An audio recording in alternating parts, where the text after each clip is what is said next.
देखो नेक्स्ट एक थ्योरम है। इस थ्योरम में क्या है, देखो हम फंक्शंस के बारे में नहीं बोल सकते हैं, ठीक है, कि वो इंक्रीजिंग है या डिक्रीजिंग है टू पॉइंट्स पर। अगर आपके पास कोई x1 और x2 पॉइंट है तो हम ये नहीं बोल सकते कि ये x1 और x2 पर फंक्शन इंक्रीजिंग होगा या डिक्रीजिंग होगा। देखो आपके पास मान लो अगर कोई फंक्शन है, ठीक है, ये आपके पास कोई फंक्शन है, आप यहाँ पर x1 ले रहे हो, this is any point is x1 and x2 is here, ठीक है। अगर आप ले तो देखो यहाँ पर x1 is less than x2, x1 x2 से कम है, ठीक है। तो देखो यहाँ पर आप नहीं बोल सकते हो कि एफ ऑफ x1 और एफ x2 क्या इंक्रीजिंग है और डिक्रीजिंग है। देखो यहाँ पर टू पॉइंट्स में इनके बीच में, इन दोनों के बीच में आपके पास फंक्शन इंक्रीज भी कर रहा है और डिक्रीज भी कर रहा है, इंक्रीज भी कर रहा है फंक्शन और डिक्रीज भी कर रहा है between these two points. Between the point x1 and x2 the function is increasing as well as decreasing, function increase भी कर रहा है और decrease भी कर रहा है। तो हम नहीं बोल सकते हैं, ठीक है, कि ये function increase कर रहा है whether it is increasing or decreasing, ठीक है। किस पर, दो पॉइंट के बेस पर हम ये नहीं बोल सकते हैं कि फंक्शन इंक्रीज करेगा या डिक्रीज करेगा। ओके, तो इसके लिए थ्योरम है, ठीक है, इसके लिए थ्योरम है कि हम कैसे प्रूफ करेंगे कि फंक्शन इंक्रीज कर रहा है या डिक्रीज कर रहा है। एक तो मेथड हमने पीछे किया था, ठीक है, x1 is less than x2 then f of x1 is less than equal to f of x2, ये हमने ऑलरेडी किया। x1 is less than x2 that implies f of x1 is less than f of x2, तो ये सभी के लिए नहीं है, ठीक है। तो इसमें थोड़ी सी प्यूरिफिकेशन करने के लिए, ठीक है, इसको ज़्यादा बेटर बनाने के लिए हम ये थ्योरम कर रहे हैं कि जहां से हम साफ बता सकते हैं कि फंक्शन इंक्रीज करेगा या डिक्रीज करेगा। ओके, तो आज वो थ्योरम क्या है आपके पास, let let F be continuous function on close interval ab and differentiable on open interval a b। देखो जो आपके पास एक एफ कंटिन्यूस एफ जो का कंटिन्यूस फंक्शन होना चाहिए on close interval A B and differentiable होना चाहिए ओपन इंटरवल ए बी पर, देन, ठीक है, देन हम क्या बोलेंगे, is F is increasing, F क्या होगा, F is increasing in close interval A B if f dash x is greater than 0, if f dash x is greater than 0 for each for each x belongs to open interval a b। आप ये ध्यान रखिए, हम जो होगा f जो होगा वो कॉन्टिन्यूस फंक्शन होगा on close interval A B and differentiable होगा on open interval A B. तब हम बोलेंगे f जो वो इंक्रीजिंग होगा, f is increasing function close interval A B अगर f डैश x की वैल्यू क्या आएगी, जीरो से बड़ी आएगी। फॉर ईच x, जो भी आप x लोगे वो ओपन इंटरवल ए बी के बीच में होना चाहिए, ठीक है। Now second is f is decreasing, f जो होगा वो डिक्रीजिंग होगा in close interval A B if f dash x is less than 0 for each x belongs to open interval a b। ये दो कंडीशन ध्यान रखना, f of x is greater than 0 होगा तो वो इंक्रीजिंग होगा, और f of dash x, f dash x is less than 0 होगा तो वो क्या होगा, डिक्रीजिंग फंक्शन होगा। और तीसरा है आपके पास f is constant function, f is constant, क्या होगा आपके पास, f इज कांस्टेंट फंक्शन, ठीक है, in close interval A B if, अगर आपके पास f डैश x की वैल्यू क्या आएगी, जीरो आएगी। f डैश x की वैल्यू अगर आपके पास जीरो आ रही है तो आप आपके बोलोगे वो क्या है, constant function for each x belongs to open interval A B. ये तीन कंडीशंस हैं, ठीक है। तो हम मेनली क्वेश्चन इन्हीं कंडीशन से करते हैं। Let F be a continuous function on close interval A B, ठीक है, और डिफरेंशिएबल होना चाहिए ओपन इंटरवल ए बी पर। तो हम बोलेंगे कि एफ इंक्रीजिंग होगा अगर F dash X greater than 0 होगा फॉर ईच एक्स, उन सभी एक्स के लिए जो ओपन इंटरवल ए बी के बीच में है। एंड डिक्रीजिंग होगा जब F dash X less than 0 होगा। And constant function if F dash x is equal to 0 होगा। तो हम क्या बोलेंगे, ये क्या है, कांस्टेंट फंक्शन। ठीक है, ये मेरे पास थी 3 कंडीशन। ठीक है, अब आ जाओ, इसका प्रूफ भी आपको बता देता हूँ मैं। इसका प्रूफ मैं रख कर रहा हूँ, मेरे पास स्पेस नहीं है। देखो इसका प्रूफ क्या है। प्रूफ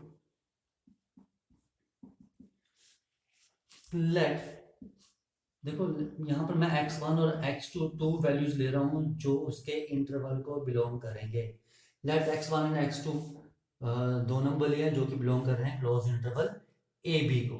ठीक है, तो देखो f dash C is equal to क्या होगा आपके पास, f of x2 minus F of x1 upon x2 minus x1।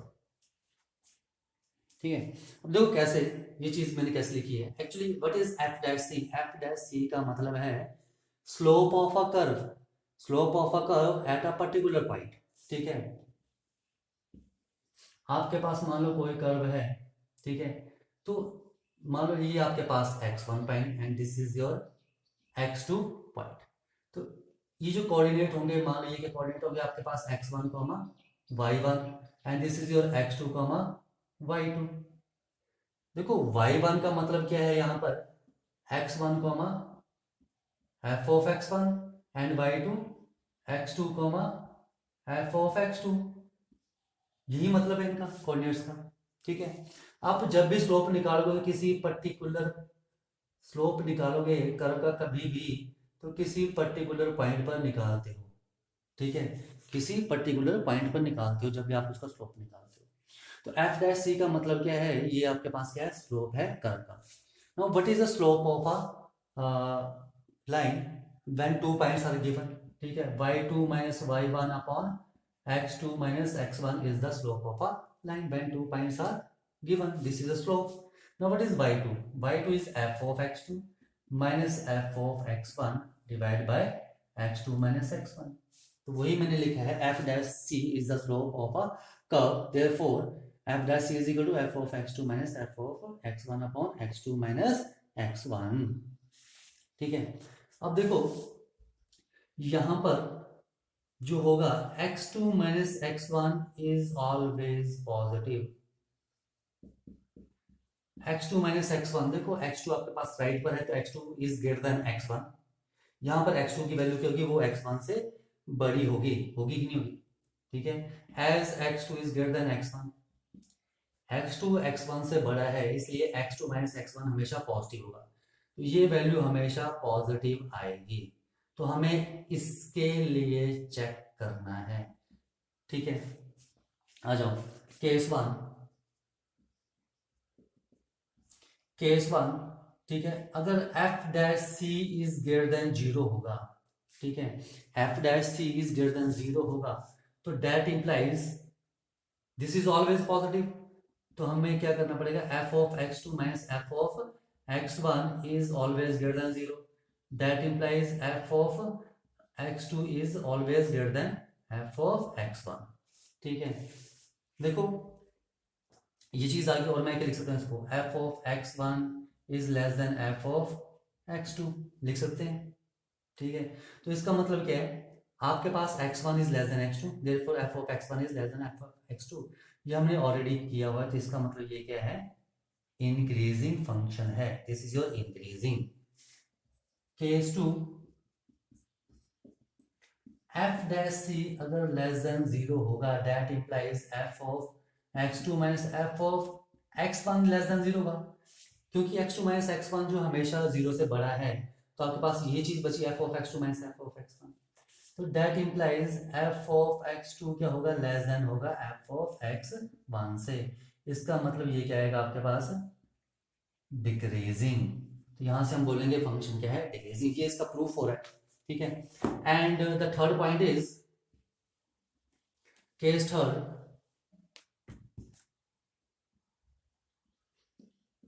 Case third, अगर आपके पास एफ डैश सी जीरो होगा तो that implies F of X two minus F of X one is equal to zero, that implies F of X two is equal to F of X one होगा। तो यहाँ से हम क्या बोलेंगे, ये क्या आपके पास कांस्टेंट फंक्शन, ये आपके पास क्या है, कांस्टेंट फंक्शन, ये इसका प्रूफ था। ठीक है, तो आपने हमेशा ध्यान रखना है, ठीक है, ये इसका प्रूफ था। देखो, तो आप जब भी क्वेश्चन करोगे तो आपने किन किन बातों का ध्यान रखना है इंक्रीजिंग और डिक्रीजिंग के लिए, और आपने क्या क्या फाइंड आउट करना है। ठीक है, तो आपने क्या करना है, एफ इंक्रीज, आपने सबसे पहले F dash x find out करो।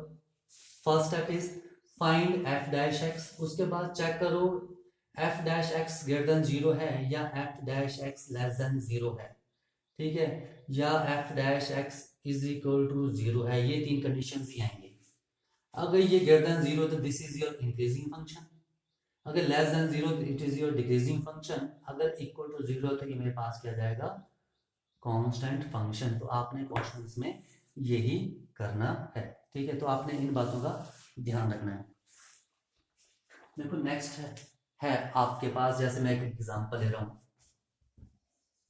Example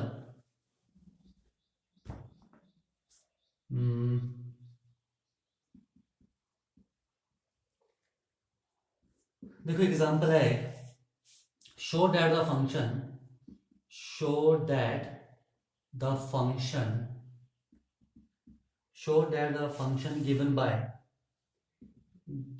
by fx is equal to 3x plus 17 is strictly increasing, is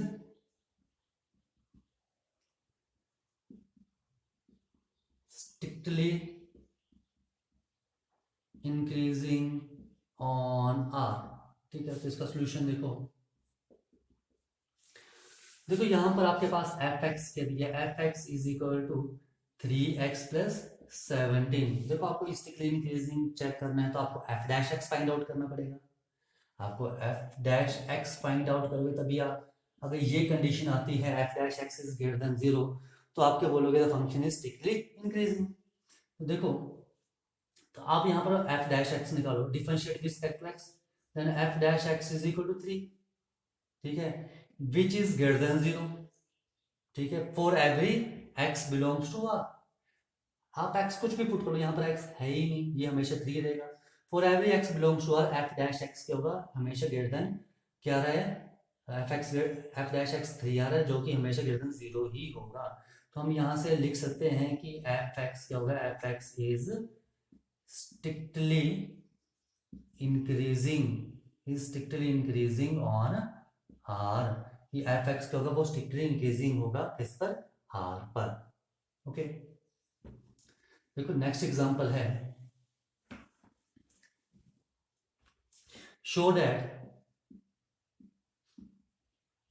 show that the function given by F x is equal to E की power to X, जो exponential function है, is strictly increasing, is strictly increasing on, ये real number पर क्या होगा, strictly increasing होगा। सबसे पहले आपको क्या करना पड़ेगा, f dash x find out करना पड़ेगा। F x this now differentiate with respect to x, जब आप इसको डिफरेंशिएट करोगे with respect to x, then f dash x is equal to 2 e raise to power 2x। ठीक है, जो कि हमेशा ग्रेटर देन जीरो होगा for every x belongs to r।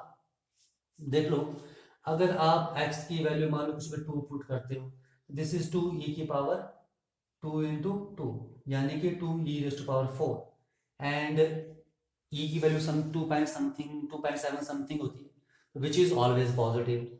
ठीक है, and when x is equal to, मान लो नेगेटिव नंबर ले लो -2, तो which is 2 e raise to power -4, and which is 2 upon e raise to power 4, which is 2 upon 2 point something की power 4, जो कि हमेशा ऑलवेज पॉजिटिव आएगा। ये भी ग्रेटर देन जीरो आएगा, ये भी हमेशा ग्रेटर देन जीरो आएगा, जीरो कभी आएगा नहीं, और ना ही लेस आएगा। ठीक है, पॉजिटिव अपॉन ये जो भी टर्म आएगी ये पॉजिटिव ही आएगी, ठीक है। आप चाहे ऑड ले लो चाहे कुछ भी ले लो, ये हमेशा क्या आएगी आपके पास पॉजिटिव, हमेशा ग्रेटर देन जीरो आएगी। तो हम क्या बोलेंगे यहाँ से, ये जो फंक्शन आपके पास एफ एक्स क्या होगा, is strictly increasing, is strictly increasing on r, this function क्या होगा, एक्सपोनेंशियल फंक्शन क्या होगा, स्ट्रिक्टली इंक्रीजिंग होगा ऑन रियल नंबर्स। देखो नेक्स्ट आपके पास एग्जांपल है, नेक्स्ट क्वेश्चन है आपके पास कि show that the function given by F x is equal to sine x is strictly increasing on 0 to pi by 2, strictly decreasing on pi by 2 to pi, and neither increasing nor decreasing on 0 to pi। तो देखो सबसे पहले इसको increasing और decreasing check करने के लिए आपको क्या करना पड़ेगा, एफ डैश एक्स निकालना पड़ेगा। आ जाओ, आपके पास F x is equal to sine X, now differentiate respect to x, then F dash x is equal to क्या जाएगा आपके पास, कॉस एक्स। ठीक है, अब देखो कॉस एक्स का ग्राफ 0 पर 1 होता है, दिस इज पाई बाय 2 पर 0, and this is 3 pi by 2, and this is your pi. ठीक है, not 3 pi by 2, this is pi by 2 and this is pi, and this is your 3 pi by 2। अब देखो cos x की value, देखो interval 0 to pi by 2 check करो, 0 to pi by 2, 0 to pi by 2 value जो है हमेशा positive रहेगी, 0 to pi by 2 सारी वैल्यूज जो हैं वो हमेशा पॉजिटिव आ रही है। तो एफ डैश एक्स क्या होगा, cos x is greater than 0 for every x belongs to 0 to pi by 2 in open interval. अगर आप 0 और पाई बाय 2 के बीच में कोई भी वैल्यू लोगे एक्स की, तो cos x हमेशा क्या आएगा, पॉजिटिव आएगा। तो हम यहां से बोल सकते हैं कि ये क्या आपके पास होगा, strictly increasing function, strictly increasing function हो गए। नाउ नेक्स्ट इज सेकंड, ये आपके पास था first part, second part is f dash x is equal to cos x which is less than 0 for every x belongs to pi by 2 to pi। देख लो पाई by 2 से लेकर जो पाई की value है ये देखो नीचे आ रही है, तो यहां पर आप कोई भी वैल्यू ले लोगे, कोई भी वैल्यू लोगे, कोई भी वैल्यू लोगे, कोई भी वैल्यू लोगे तो हमेशा क्या आएगी, नेगेटिव भी आएगी, यानी कि हमेशा लेस देन 0 ही आएगी। ठीक है, तो यहां से देखो ग्राफ से हमें पता लग रहा है कि आप पाई बाय 2 और पाई के बीच में एक्स की कोई भी वैल्यू पुट कर लो तो हमेशा ये क्या आएगी, नेगेटिव। तो यहां से फंक्शन क्या आ जाएगा, strictly decreasing function, strictly decreasing function. ठीक है, now in third point 0 to pi, देखो 0 टू पाई के लिए क्वेश्चन, तो 0 to pi by 2, 0 to pi by positive value आ रही है, and pi by 2 to pi negative value आ रही है। ये देख लो 0 to pi by 2 it is greater than 0, and pi by 2 to pi it is less than 0। तो ये आपके पास पॉजिटिव भी आ रही है वैल्यू, नेगेटिव भी आ रही है, ग्रेटर देन भी आ रहा है और लेस देन भी आ रहा है। तो हम पाई बाय 2 और पाई के लिए क्या बोलेंगे, एफ डैश एक्स जो होगा आपके पास, सॉरी एफ एक्स जो होगा is neither increasing nor decreasing, ना तो ये इंक्रीज करेगा ना ही ये डिक्रीज करेगा, for every x belongs to 0 to pi, जब एक्स 0 टू पाई को बिलोंग करेगा। देखो नेक्स्ट क्वेश्चन आपके पास, find the interval in which the function F, in which the function F given by, in which the function F given by F x is equal to 2x² minus 3x is strictly increasing और strictly decreasing. अपने strictly increasing और strictly decreasing के लिए check करना है। ठीक है, तो स्ट्रिक्टली इंक्रीजिंग के लिए आपको ये इन्होंने पूछा है कि ये किस इंटरवल पर फंक्शन स्ट्रिक्टली इंक्रीज करेगा और स्ट्रिक्टली डिक्रीज करेगा। स्ट्रिक्टली इंक्रीजिंग के लिए फंक्शन के लिए क्या आएगा आपके पास, F dash X greater than 0, तो एफ एक्स आपके पास ये है तो एफ डैश एक्स कितना जाएगा, 4x minus 3 is greater than 0, that implies x is greater than 3/4 और x की वैल्यू यानी कि स्टिकली इंक्रीजिंग कब होगा, this function strictly increasing when x is greater than 3/4 यानी कि 3/4 से उसकी वैल्यू इन्फिनिटी यानी 3/4 से बड़ी होगी। ठीक है। Number second strictly decreasing. Strictly decreasing, देखो स्ट्रिक्टली डिक्रीजिंग के लिए आपके पास f डैश x क्या होगा, लेस देन 0 यानी कि 4x - 3 is less than 0 that implies x is less then 3/4। ठीक है, तो ये दो कंडीशंस हैं। ठीक है, ये दो चीजें हैं। आपसे पूछा था फंक्शन, ये जो आपने इंटरवल फाइंड आउट करना है जब एफ एक्स की वैल्यू स्टिकली इंक्रीज करेगा। इंटरवल निकालो कि ये जो फंक्शन है स्टिकली इंक्रीज कब करेगा और स्टिकली डिक्रीज कब करेगा। तो स्टिकली इंक्रीज कब करता है, जब F dash X greater than 0 होता है। ठीक है, तो यहां से कंडीशन निकल गई, तो एक्स की वैल्यू ग्रेटर देन 3/4 आएगी तो स्टिकली इंक्रीज करेगा। स्टिकली डिक्रीज कब करेगा, जब F dash X less than 0 होगा। ये इनकी कंडीशंस हैं। तो यहाँ से सॉल्व किया तो x की वैल्यू क्या आ गई, लेस देन 3/4। जब x की वैल्यू लेस देन 3/4 होगी तो ये स्टिकली डिक्रीज करेगा।